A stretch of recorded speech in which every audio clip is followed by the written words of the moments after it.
السلام علیکم عزیز طلباء و طالبات، آج ہم الائٹ اسکول المراج کیمپس سے جماعت نحم کی اسلامیات اختیاری سے گرامر کا موضوع مؤنث کی اقسام پڑھیں گے۔ مؤنث کے بارے میں ہم پڑھ چکے ہیں کہ مؤنث وہ اسم ہے جو انسان، حیوان یا کسی اور چیز کی مادہ کو ظاہر کرتا ہے۔ اس کی دو اقسام ہیں، مؤنث لفظی اور مؤنث معنوی۔ مؤنث لفظی وہ ہے جس کے آخر میں علامات مؤنث میں سے کوئی علامت موجود ہو، یعنی علامت یعنی نشانی موجود ہو۔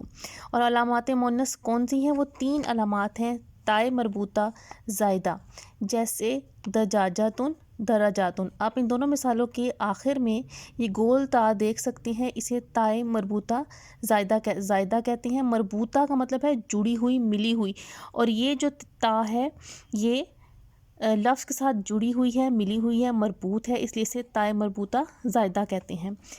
نمبر 2 پر علامات مؤنث ہے الف مقصورہ زائدہ۔ مقصورہ کہتے ہیں چھوٹی کی گئی کو، تو صغرا، کبرا، اتھشا میں آپ یا کے اوپر ایک چھوٹی سی الف دیکھ سکتے ہیں، اسے ہم کہتے ہیں الف مقصورہ زائدہ۔ الف ممدودہ زائدہ، ممدودہ کہتے ہیں جسے بڑھایا گیا ہو، جیسے سوداؤ، ہمراؤ، یہ پوری الف ہے جو بڑھائی گئی ہے اس لفظ کے ساتھ، تو اسے کہتے ہیں الف ممدودہ زائدہ۔ جب بھی آپ کو ان تینوں علامات میں سے کوئی علامت کسی لفظ میں نظر آئے گی تو وہ لفظ مؤنث لفظی ہے۔ مؤنث معنوی وہ ہے جس میں مذکورہ بالا، یعنی جن کا اوپر ذکر کیا جا چکا ہے، علامات میں سے کوئی علامت نہیں پائی جائے گی، ویسے وہ مؤنث کے لیے استعمال ہو، جیسے اختن، اختن کہتے ہیں بہن کو، امن ماں، زینب، کلثوم، جو نام خواتین کے ہوتے ہیں وہ مؤنث معنوی میں شامل ہوں گے۔ نوٹ دیکھیں جی، قبیلوں اور ممالک کے نام جو ہیں وہ مؤنث معنوی ہیں، جیسے ملتانو، پاکستانو، قریشن، اور اسی طرح وہ اعضاء جو دو ہیں ان میں اکثر مؤنث معنوی ہیں، جیسے یدن ہاتھ، عین آنکھ، رجل پاؤں۔ اب ہم نبی اکرم صلی اللہ علیہ وآلہ وسلم کے عہد طفولیت کی دہرائی کریں گے، صفحہ نمبر 113 سے۔ نبی اکرم صلی اللہ علیہ وآلہ وسلم کی ولادت جو ہے وہ حضرت عیسیٰ علیہ السلام کے تقریباً 650 سال بعد ایسے ماحول میں ہوئی کہ دنیا پیغمبروں کے پیغام حق کو فراموش کر چکی تھی۔ اللہ تعالیٰ کی عبادت کی جگہ کائنات مظاہر پرستی میں مبتلا تھی۔ حضور سرور کائنات صلی اللہ علیہ وآلہ وسلم جس قوم میں پیدا ہوئے وہ زیادہ تر بت پرستی اور بتوں کی پرستش کو خدا کی قربت کا ذریعہ سمجھتی تھی۔ آپ کو سورہ زمر کی آیت آ سکتی ہے لکھی ہوئی، بسم اللہ الرحمن الرحیم، ما نعبدہم الا لیقربونا الی اللہ زلفیٰ۔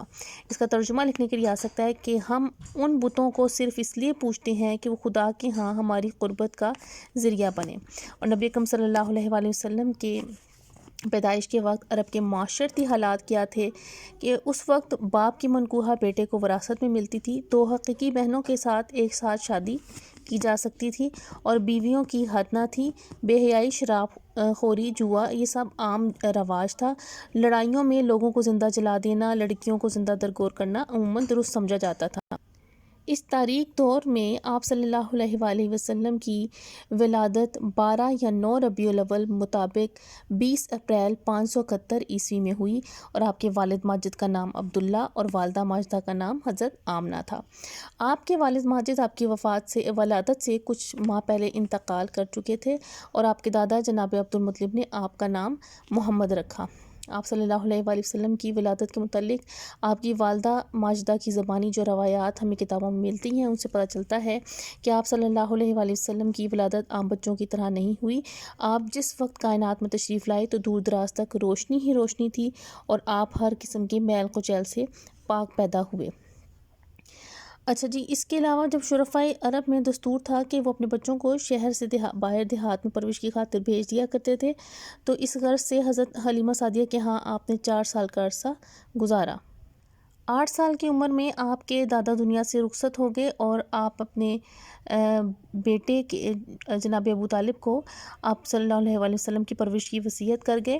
جناب ابو طالب اگرچہ بڑے کنبے کے مالک تھے، تاہم انہوں نے بڑے پیار سے اپنے بھتیجے کی پرورش کا حق ادا کیا، اپنے ساتھ آپ کو ہمیشہ رکھتے تھے، اور آپ نے 10-12 سال کی عمر میں بکریاں چرائیں۔ یہ سوال آ سکتا ہے کہ عہد طفولیت میں آپ نے کیا کام کیا، تو وہ اس میں آپ نے بکریاں چرائیں تھیں، اور وہ یہ کام جو تھا معیوب نہیں سمجھا جاتا تھا، شرفا کے بچے جو ہیں عموماً یہ کام کیا کرتے تھے۔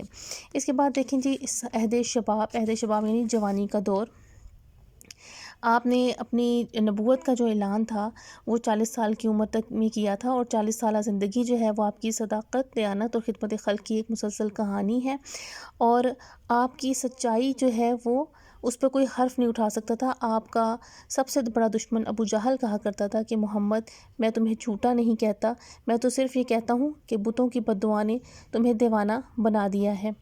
تو آپ کی صداقت اور امانت کی وجہ سے ہی آپ نے جو تجارت کا پیشہ اختیار کیا تو اس میں آپ کو بہت نفع ہوا، بہت فائدہ ہوا، کیونکہ سب آپ کے اوپر یقین رکھتے تھے اور آپ کو صادق اور امین کے نام سے پکارا جاتا تھا۔ اور الامین کا معنی ہوتا ہے یعنی شک و شبہ سے بالا، یعنی بغیر شک کے دیانتدار، اور الصادق سے مراد ہے بے مثال صداقت کا پیکر۔ آپ کے عہد شباب میں ایک واقعہ پیش آیا حرب فجار۔ آپ یہ جو حرب کا مطلب ہوتا ہے جنگ، تو فجار کہتے ہیں، فاجر کی جمع ہے فجار، گناہ گاروں کی جنگ۔ یہ جنگ جو ہے قبیلہ قریش اور قبیلہ قیس کے درمیان میں لڑی گئی تھی۔ قریش کے حق پر ہونے کے باوجود آپ نے اپنے خاندان ہونے کی وجہ سے آپ اپنے خاندان کے ساتھ تھے، مگر عملی طور پر کوئی حصہ نہیں لیا تھا، کیونکہ یہ جنگ ان ایام میں لڑی جا رہی تھی جن میں جنگ و جدال حرام تھا، اس لیے اسے حرب فجار اسے کہا جاتا ہے، اور حضور صلی اللہ علیہ وآلہ وسلم نے عملی طور پر اس میں حصہ نہیں لیا تھا۔ نبی اکرم صلی اللہ علیہ وآلہ وسلم کا جی اس قسم کی لڑائیوں کو دیکھ کر کرتا تھا، چنانچہ اس سلسلے میں جب حلف الفضول کا مشہور معاہدہ ہوا، جس میں فیصلہ کیا گیا کہ ظالم کی مخالفت اور مظلوم کی مدد کی جائے گی، تو آپ دل و جان سے اس میں شریک ہوئے، اور آپ صلی اللہ علیہ وآلہ وسلم عہد نبوت میں بھی فرمایا کرتے تھے کہ اس معاہدے کے مقابلے میں اگر مجھے سرخ اونٹ بھی دیے جائیں تو میں نہ لیتا، اور آج بھی ایسے معاہدے کے لیے بلایا جائے تو میں حاضر ہوں۔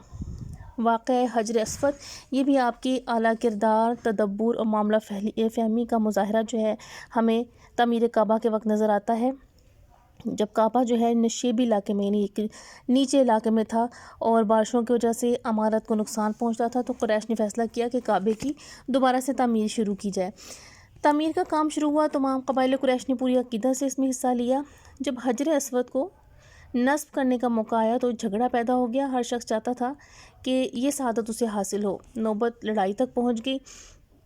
آخر خاندان کے ایک معمر یعنی بوڑھے شخص جس کا نام ابو امیہ بن مغیرہ تھا، اس کی رائے پر فیصلہ ہوا کہ کل صبح جو شخص پہلے داخل ہوگا وہی ثالث یعنی قاضی قرار دیا جائے گا۔ حکم الہی سے نبی اکرم صلی اللہ علیہ وآلہ وسلم پہلے تشریف لائے، آپ کو دیکھتے ہی سب پکار اٹھے کہ الامین تشریف لائے ہیں، ہمیں ان کا فیصلہ منظور ہے۔ تو آپ صلی اللہ علیہ وآلہ وسلم نے ایک چادر مبارک کے اوپر حجر اسود کو رکھا اور تمام قبائل کے سرداروں سے کہا کہ وہ اس کو چادر کو کونوں سے پکڑ کر اس مقام تک لے جائیں جہاں پہ حجر اسود کو نصب کرنا ہے، اور آپ نے اپنے ہاتھوں سے مبارک ہاتھوں سے حجر اسود کو نصب کیا۔